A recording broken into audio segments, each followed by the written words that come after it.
Hello everyone, and welcome back to Translationborne, the show where we talk about the translation of Bloodborne. We've got a little bit of time here at the top of the episode, so I'd like to use this opportunity to go back and talk in a little bit more detail about something that I brought up in the last episode, character voices. And when I say that, I'm not really talking about voice acting as much as I am word choice. Different characters have different ways of phrasing things that they have to say, and this can tell you a lot about them. So as I'm recovering from getting shot to death by Djura right here, I thought it would be a good opportunity to look back at some of his lines in the Japanese and the English and see how that character voice comes through. Going back over his lines in the English, he says, "You there, Hunter, didn't you see the warning?" And the first thing to note here in the corresponding line in the Japanese is his form of address for us.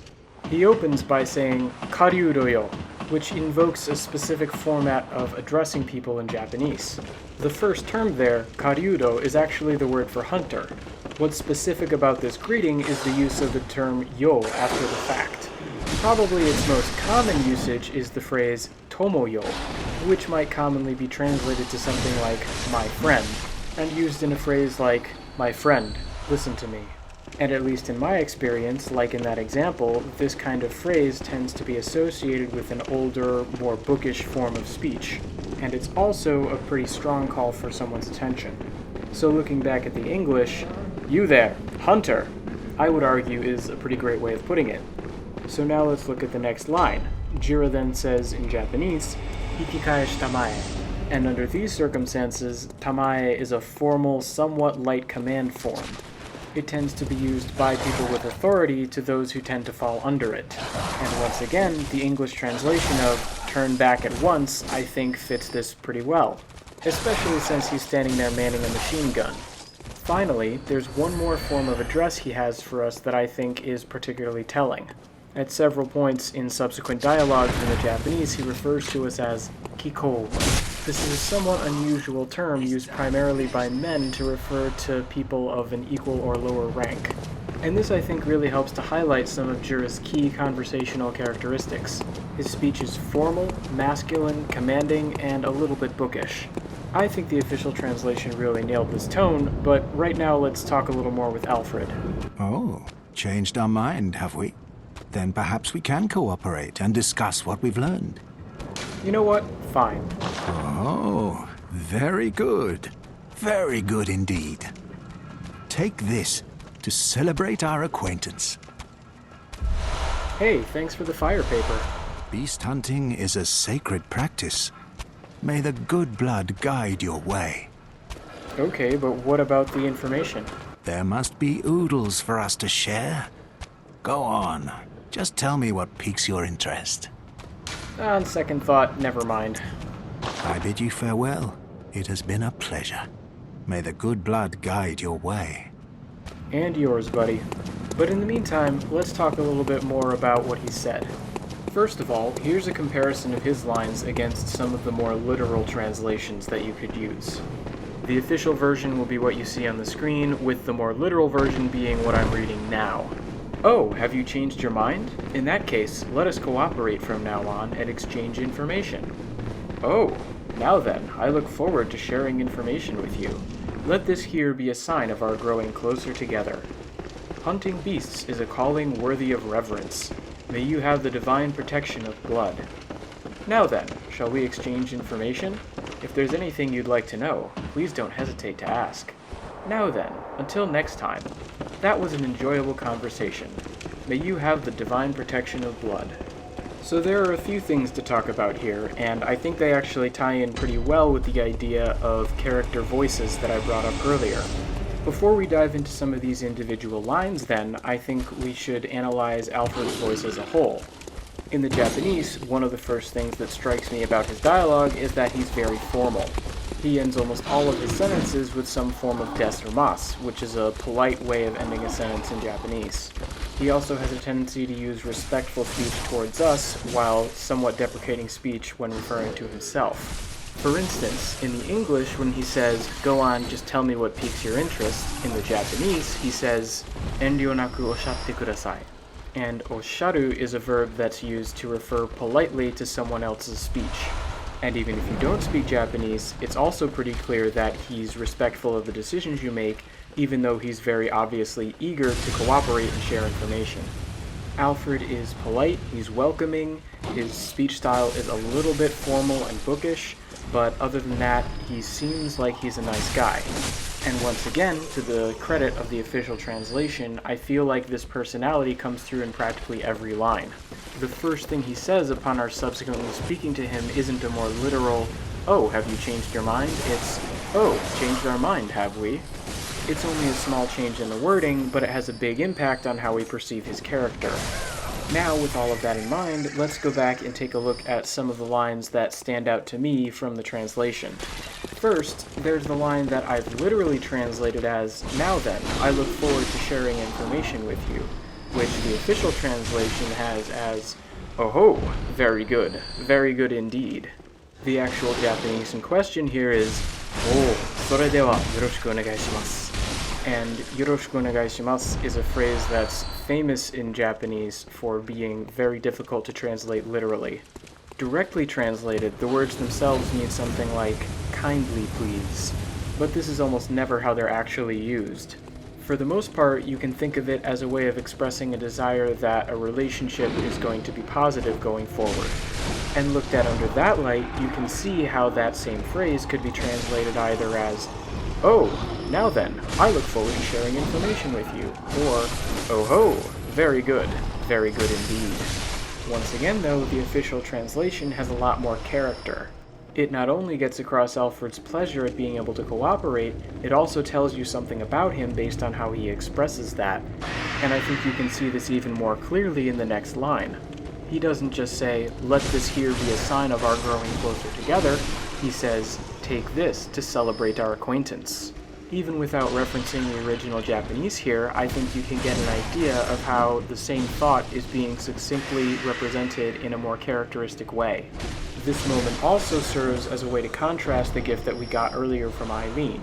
When she gives you Bold Hunter's marks the first time you talk with her, it's because she says she wants to welcome the new hunter. Alfred, on the other hand, wants to celebrate your acquaintance. So even with these brief, very similar interactions, you get a different sense of what each character is like. But anyway, on to Alfred's next set of lines. He tells us that beast hunting is a sacred practice. My more literal translation was a calling worthy of reverence, and I decided to render it that way because the word being translated as sacred doesn't necessarily mean sacred. With that having been said though, that is one of the meanings of the word, and given the context in Bloodborne, I think it makes sense. Anyway, the more interesting line is the subsequent one. The literal translation I have is, "May you have the divine protection of blood." The official version, on the other hand, is, "May the good blood guide your way." Clearly there's a bit of a difference there, but I think this case is similar to the one that we found in the cathedral ward, where people were chanting, "Bless us with blood." Just hearing the phrase, "May the good blood guide your way," gives you the sense that it's a kind of religious saying. As for the difference between guidance and protection in terms of the content of his blessing, it actually, I think, works in terms of Alfred's overall storyline. But we'll comment on that again after we've learned a little bit more about it. This brings us to Alfred's last set of lines that I think are worth commenting on, which is, "There must be oodles for us to share. Go on, just tell me what piques your interest." That's as opposed to a more literal, "Now then, shall we exchange information? If there's anything you'd like to know, please don't hesitate to ask." Again, there's a bit of a difference here, but again, I feel like it's one that emphasizes Alfred's character. It really helps to drive home just how welcoming Alfred is. Also, it avoids some repetition of phrasing that was used in an earlier line that you get in the Japanese. But that's more than enough on dialogue for now. Let's look at this item. Bloody Messenger Head Bandage. Accessory adored by naive messengers imitating the bandages of scourge victims, unaware of their meaning. The spatters of blood give it a particularly nice touch. The inhabitants of the stump appear to have an interest in adornment. Why not let them be happy, and revel as babes? Now, since I've already talked about how I like the translation of that last set of lines, I'd like to focus on the first part of that item description. A more literal version of that particular part of the translation might be, "an accessory for the mistaken messengers."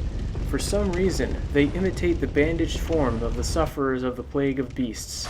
They've even carefully recreated the blood. And I have to say, I really like a lot of the choices that are being made here. In particular, I feel like the switch from mistaken messengers to naive messengers was a wise decision. For one thing, mistaken messengers is a pretty weird description of them, and for another, what are they supposed to be mistaken about? Really, the idea is that the messengers have a mistaken conception as to what's going on. They don't understand what they're doing when they adorn themselves in these things.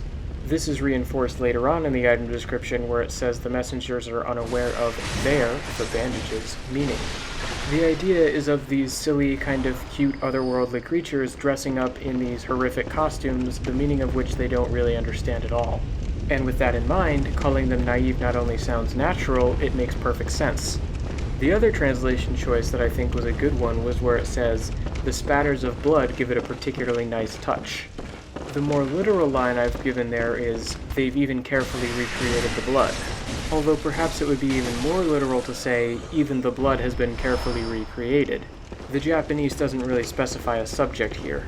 Either way though, I feel like the tone that that particular line is trying to get across is one of admiration of craftsmanship. The expression is one you might use to marvel at how a costume has been used to recreate something in the most minute detail. And while I do feel like some sense of that gets across in the more literal translation, the official translation really picks that up and brings it out. This whole idea is supposed to sound a little bit creepy, and I feel like the official version does a great job of getting at that. The one thing about the official translation here that leaves me scratching my head is actually in the first line, where it says it's an accessory adored by naive messengers. As far as I can tell, there's really nothing in the Japanese that gets at that idea, at least in this item. It could be the result of carrying something over from another item description, it could be a misspelling of adorn, or it could be that I'm just missing something. But in any case, I'm not quite sure why that particular word is being used there.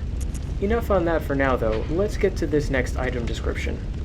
Ritual blood. Material used in a holy chalice ritual. One of the basic ingredients used to satiate a holy chalice is this incoagulable blood. When all is melted in blood, all is reborn. Sounds pretty creepy to me. But let's start out like usual and compare the official version to a more literal translation. One of the materials required to perform a holy chalice ritual. Blood, especially blood that never coagulates, is a basic ingredient used to fill a holy chalice. Blood melts everything, and from there, everything is born. So, also as usual, we have quite a lot of interesting changes that got made here. Let's go through again line by line and talk about them in more detail. The first line, material used in a holy chalice ritual, as opposed to one of the materials required to perform a holy chalice ritual, is pretty close.